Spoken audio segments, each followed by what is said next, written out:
Hilig sa ganitong labong. Ano yan?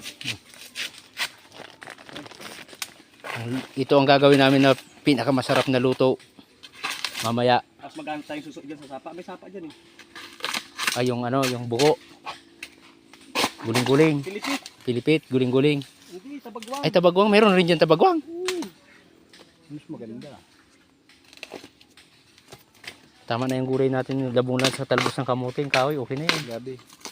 Dadala ka ba ng gabi? Kunti lang.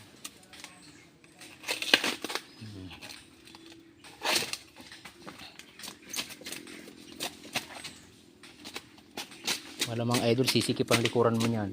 Hindi. Hindi natin masyadong malatang kasi dadalhin pa din eh. Babalatan pa yun din.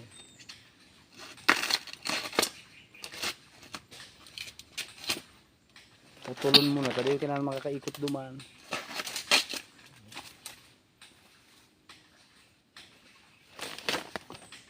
Madali yung tubig dulo. Narinig mo doon. Ayan. Dito to yung sinasabi mong tubig. Walang pam yun pero umaakit yun. Ano kayo ginagawa? Ano ang diskarte? Paano nakaakyat? Gusto nyo madiscover ito, punta natin. Para magawa ko man lang doon sa amin, sa Bicol. Pwede yun. Kasi nag-iigib kasi kami doon, pero mababa lang yung akitan, hindi gaya nito. Videohan mo. Putulin na natin. Medyo ang Sige. area.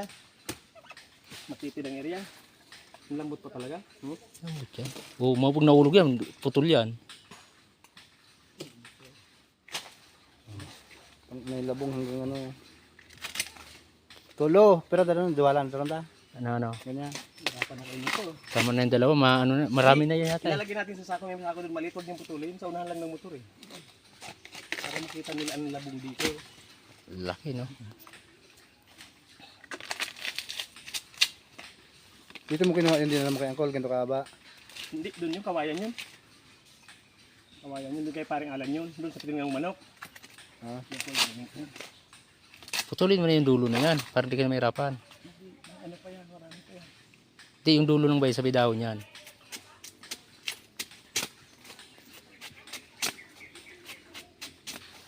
Yan nga pala, pag uwi namin, itatanim namin yan doon. Itak na maliit. Doon ko sa'yo. Doon sa rooftop. Hawak ko kanina. Tayo sa likod mo. Hindi ko mawawala yun. Ito. Oo. Kanin tayo sa rooftop doon. Ganito natin kukunin. Lambot.